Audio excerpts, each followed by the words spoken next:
मैं उपासना, मेरे YouTube channel में आपका स्वागत है। आज की जो वीडियो है वह हिंदी सब्जेक्ट पे है। हम बिल्कुल स्टार्टिंग से पढ़ेंगे। चलिए स्टार्ट करते हैं, वर्णमाला से पढ़ते हैं। ये इम्पॉर्टेंट पार्ट है, यहाँ से एक तो क्वेश्चन आते ही हैं। चलिए स्टार्ट करते हैं। सबसे पहले हम जानेंगे कि वर्ण क्या होता है। भाषा की सबसे छोटी इकाई जो होती है वो होती है ध्वनि। सबसे छोटी इकाई जो होती है वह होती है ध्वनि।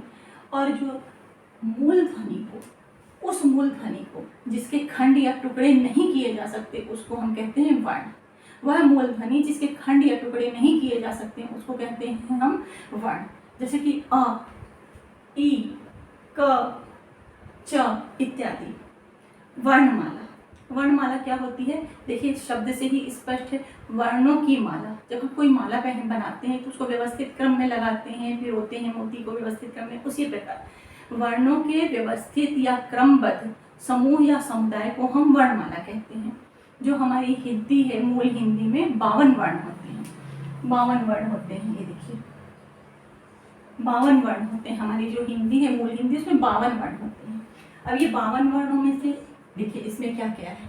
इसमें से जो ये है 13 स्वर होते हैं। इसमें जो 13 स्वर होते हैं और स्वर जो ये 13 हैं, आ ई उ ऋ ऋषि का, ए ओ आहा, इसको मिला के कुल जो होते हैं 13 स्वर होते हैं। यदि आपसे पूछे कि उच्चारण की दृष्टि से कितने होते हैं तो उच्चारण की दृष्टि से 10 होते हैं।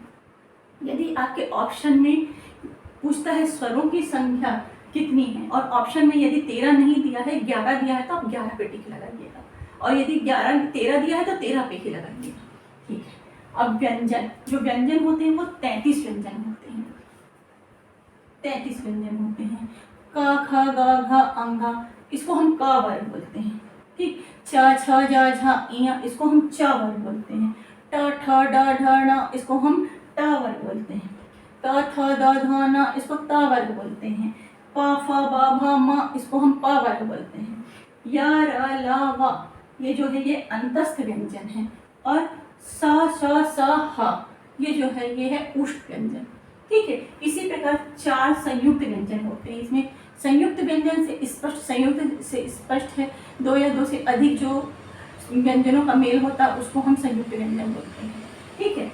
ये छ, त्र, ज्ञ और श, इसमें 2 या 2 से अधिक व्यंजन वर्ण है, इसलिए इसको हम संयुक्त व्यंजन कहते हैं।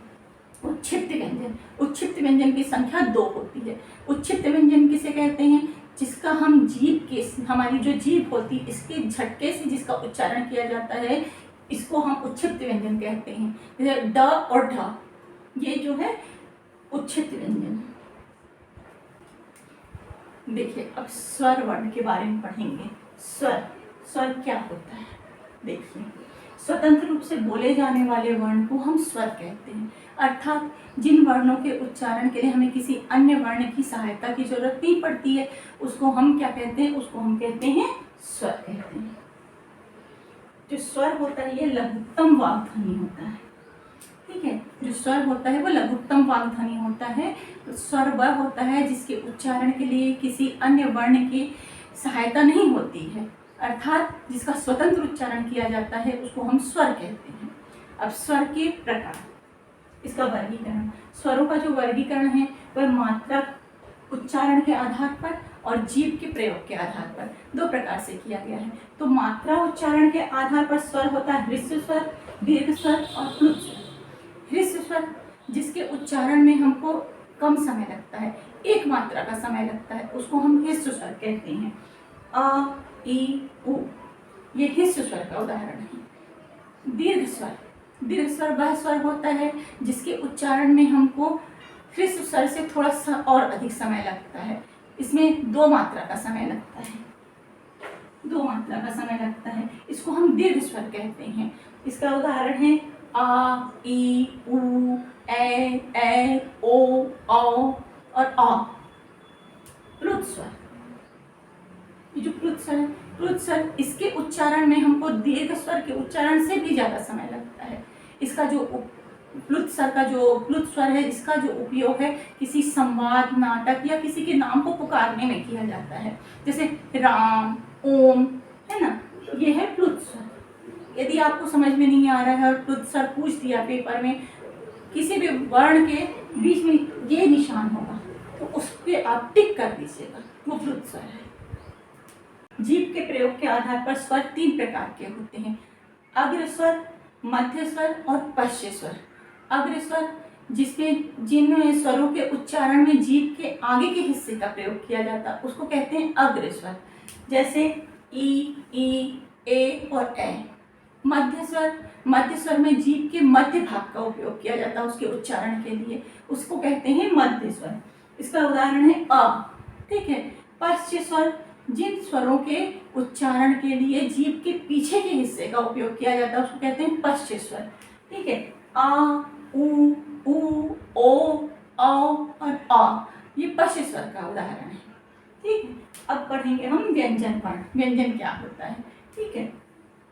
स्वरों की सहायता से बोले जाने वाले वर्णों को हम व्यंजन कहते हैं, अर्थात इनका उच्चारण स्वतंत्र नहीं होता है। जिन वर्णों का उच्चारण स्वर की सहायता से होता है उसको हम क्या कहते हैं, व्यंजन कहते हैं, ठीक है। जैसे क, ख, ग, घ, अंग आदि, ये क्या है, व्यंजन है, ठीक है। प्रत्येक व्यंजन के उच्चारण में आ की ध्वनि छुपी हुई होती है। जो व्यंजन होता है, प्रत्येक जो व्यंजन होता है उसके उच्चारण में आ की ध्वनि छुपी होती है। आ के बिना किसी भी व्यंजन का उच्चारण संभव नहीं है।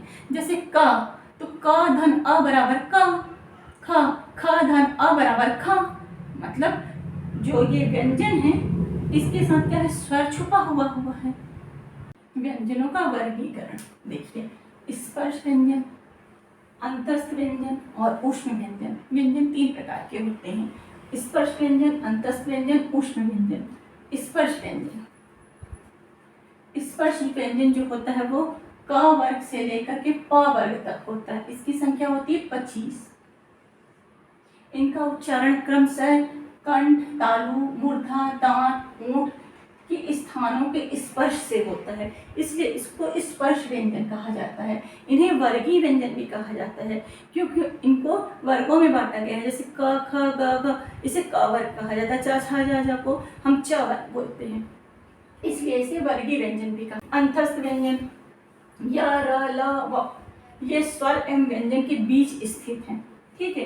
जो जीभ और तालु, दांत और ओंठ को परस्पर सटाने से उच्चारित होते हैं, किंतु कभी भी ये पूर्ण रूप से स्पर्श नहीं होता है, इसलिए इनको अर्ध स्वर भी कहा जाता है।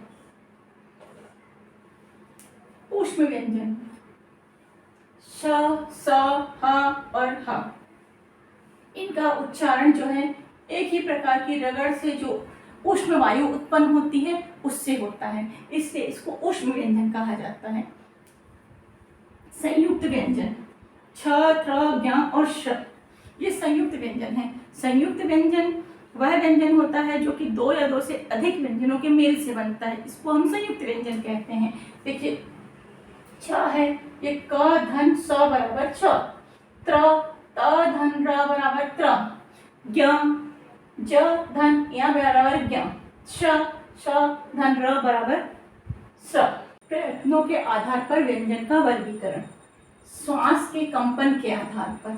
अघोष ध्वनि, जिन ध्वनियों के उच्चारण में स्वर तंत्रियों में कंपन नहीं होता है उसको हम कहते हैं अघोष ध्वनि।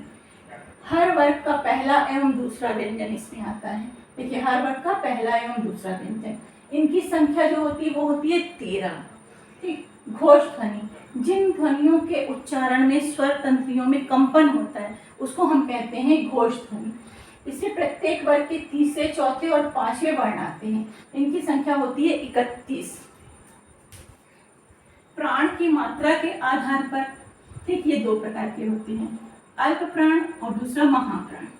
अल्प प्राण क्या होता है, जिन वर्णों के उच्चारण में मुंह से हकार की ध्वनि नहीं निकलती है, गर्म वायु का प्रक्षेपण नहीं होता, उसको कहते हैं अल्प प्राण वर्ण। जैसे प्रत्येक वर्ग का पहला, तीसरा, 5वां और अंतस्थ व्यंजन आते हैं, ठीक है।